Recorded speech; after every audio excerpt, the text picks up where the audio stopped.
तो फिर बाबा साहब ने चलते रहे। बाबा साहब जैसे शोभा यात्रा निकलती थी तो अगले दिन एक सभा होती थी, सार्वजनिक सभा, जिसके अंदर दिल्ली के तमाम लोग आया करते थे और बाबा साहब जो है उसमें हटके बोला करते थे।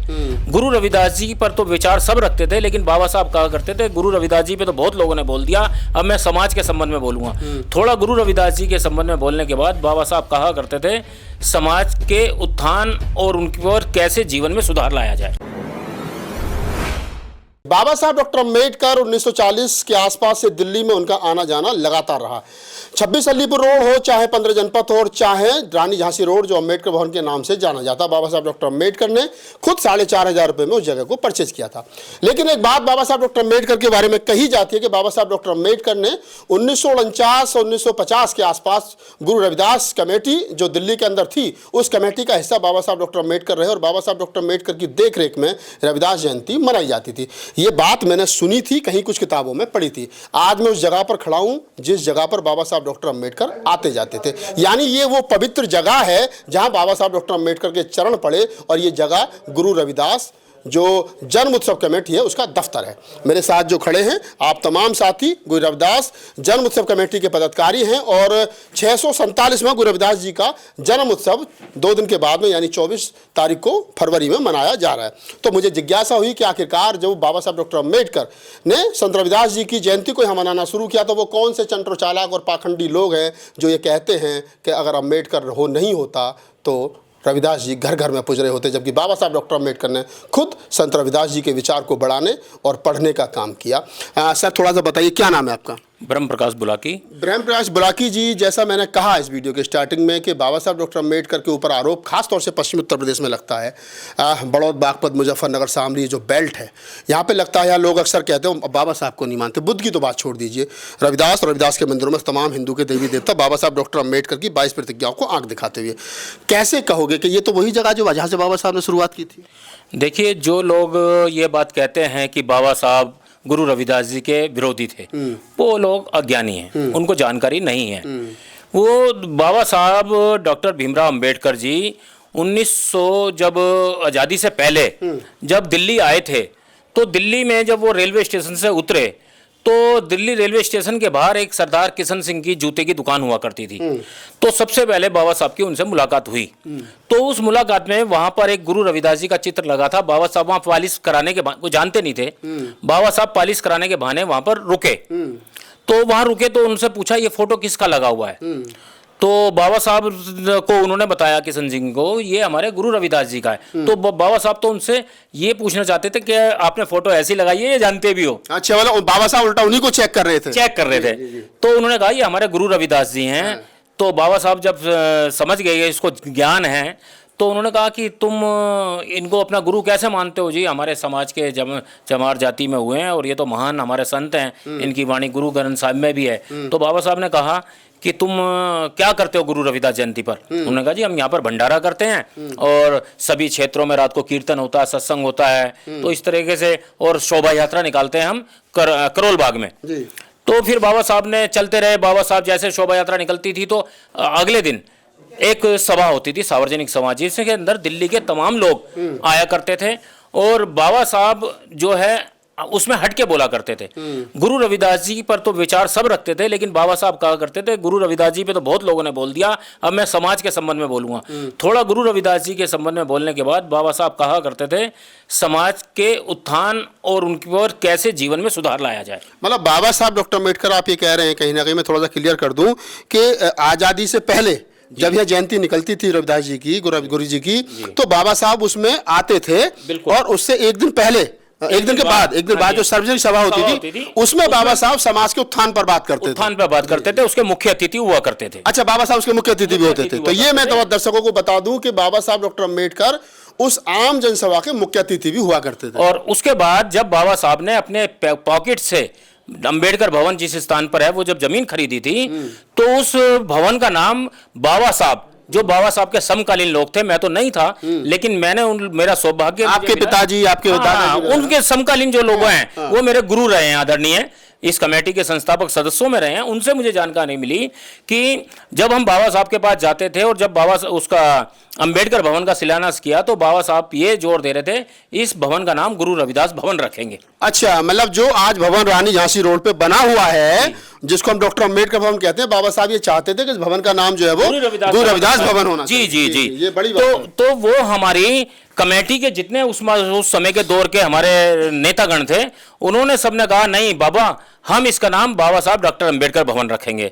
और आप देखना जो अंबेडकर भवन के अंदर नीचे जो पुराने कमरे बने हुए हैं वो सारे के सारे हमारी गुरु रविदास जन्म उत्सव कमेटी की जब के पदाधिकारी थे वो उनके नाम के कमरे बने हुए हैं, उनके नाम के कमरे बने भी हैं। और मैं थोड़ा सा कंप्लीट कर दूं साहब की बात को कि ये एक बड़ा मैं क्या कहूं, मेरे पास शब्द नहीं है इस बात को एक्सप्लेन करने के लिए कि कितना समर्पण रहा होगा गुरु रविदास कमेटी के पदाधिकारियों का, जो ये कह रहे थे कि नहीं बाबा साहब हम आपके नाम से बनाएंगे, और बाबा साहब का ये समर्पण गुरु जी के प्रति कि नहीं इस जगह का नाम जो है वो गुरु रविदास जी के नाम से होना चाहिए। तो दोनों में कितना समन्वय था जो आज लोगों ने जहर घोल रखा। जी जी, और आप पूछिए, हमारे महामंत्री जी हैं, महामंत्री से पूछूंगा यात्रा के बारे में जी। बताएंगे। तो आप थोड़ा सा बताइए, इनसे बात हुई है, क्या नाम है आपका? मेरा नाम तेज सिंह राजेश। तेज सिंह जी, जैसे बुलाकी जी ने बताया कि बाबा साहब डॉक्टर अम्बेडकर अगले दिन के जो है वो चीफ गेस्ट हुआ करते थे, तो इस कमेटी को बाबा साहब डॉक्टर अम्बेडकर गुरु रविदास जन्मोत्सव कमेटी के कभी अध्यक्ष भी रहे हैं? नहीं, बाबा साहब कभी गुरु रविदास जन्मोत्सव कमेटी के अध्यक्ष नहीं रहे हैं, मगर वो उसके मार्गदर्शक हमेशा बने रहे हैं। और गुरु रविदास जन्मोत्सव कमेटी के उस समय के सारे समकालीन पदाधिकारी और उनके साथ में जुड़े हुए जो क्षेत्र थे वो सब बाबा साहब का बहुत सम्मान करते थे। और आपको मैं एक बात और बता दूं, जब 6 दिसंबर 1956 को बाबा साहब का परिनिर्वाण हुआ तो यहाँ पर कोई दिल्ली के अंदर इस तरीके की व्यवस्था नहीं थी। तो जो बाबा साहब की 26 अलीपुर से सफदरजंग एयरपोर्ट तक जो शव यात्रा निकाली वो श्री गुरु रविदास जन्मोत्सव कमेटी ने निकाली, क्योंकि सरकार की ओर से जी कमेटी के अपने पैसे के माध्यम से जिस उस दौरान 392 रुपये 14 पैसे हमारी कमेटी के खर्च हुए, जो हमारे आज भी दस्तावेज में दर्ज है। ये मैं थोड़ा सा आपको रोक दूं, मैं बड़ी बात आप लोगों को बता दूं कि बाबा साहब डॉक्टर अम्बेडकर का जब परिनिर्वाण हुआ 6 दिसंबर 1956 को, तो बाबा साहब डॉक्टर अम्बेडकर के जो पार्थिव शरीर था उसको जब उनके निवास स्थान 26 अलीपुर रोड से और इंदिरा गांधी एयरपोर्ट तक ले जाया गया, तो उसका जो खर्चा था वो इनकी कमेटी के लोगों ने जो है वो मतलब उसको वहन किया था। कितना खर्चा उस समय आया था? खर्चा ये देखिए 1956 की किताब है। हाँ राजेश जी बताओ। ये जी ये वो किताब है श्री गुरु रविदास जन्मोत्सव कमेटी रजिस्टर्ड 1955-56। ये इसमें ये जो है सारा लेखा जोखा डॉक्टर BR अम्बेडकर जी के स्वर्गवास और जलूस के, ये बड़ी बात है। मैं कहूँगा कि थोड़ा सा इसको नज़दीक से दिखाएं, और ये बड़ी बात है, जूम करके देखो इसको थोड़ा सा। इसमें जिस प्रकार से बाबा साहब डॉक्टर अम्बेडकर के परिनिर्वाण के जो उनको ले जाने का जो खर्चा था, गाड़ी और तमाम शव यात्रा का जो खर्चा था, वो मैं पढ़ के अगले दिन शोक सभा भी है। हाँ, डॉक्टर BR अम्बेडकर जी के स्वर्ग के जलूस और जलसे पर 392 रुपये 14 पैसे खर्च हुए थे कमेटी के, और उसके बाद में फिर शोक सभा भी थी। तो ये वो दस्तावेज है, ये वो प्रमाणित दस्तावेज है जिस पर हम जी मैं एक बात कहना चाहूँगा, यहाँ हम पैसे का कोई महत्व नहीं बताते। नहीं सवाल पैसे का नहीं। जी हाँ जी, यहाँ गुरु रविदास जन्मोत्सव कमेटी और बाबा साहब के प्रति की जो है ना समर्पण वो दिखा रहे हैं कि गुरु रविदास जन्मोत्सव कमेटी के तत्कालीन पूरा समाज कमेटी के साथ साथ जो जुड़ा हुआ था, उनको जो ना एक दुख की लहर के साथ साथ आंसुओं में भिगा हुआ था। सरकार की ओर से शायद शव वाहन की व्यवस्था की गई होगी, मगर हमारे कमेटी के उस दौरान के लोग नहीं माने। वो उन्होंने अपने कमेटी के माध्यम से उसको एक सजाकर फूलों के साथ सज्जा करते हुए और आगे उनके साथ में एयरपोर्ट तक लेकर के गए थे। और एयरपोर्ट उस समय अब इंदिरा गांधी एयरपोर्ट है, लेकिन पहले पालम सफदरजंग एयरपोर्ट हुआ करता था, और बाद में उसका नाम बदल के पालम, और पालम के बाद में फिर इंदिरा गांधी एयरपोर्ट कर दिया गया। तो ये बड़ी बात है, जैसा मेरे दोनों मेहमानों ने बताया कि जिस प्रकार से बाबा साहब डॉक्टर अम्बेडकर और गुरु रविदास जन्मोत्सव कमेटी का आपस में प्यार मोहब्बत थी। बाबा साहब डॉक्टर अम्बेडकर जिस भवन का नाम गुरु रविदास जी के नाम से रखना चाहते थे और कमेटी के लोग बाबा साहब के नाम पर अडिग थे।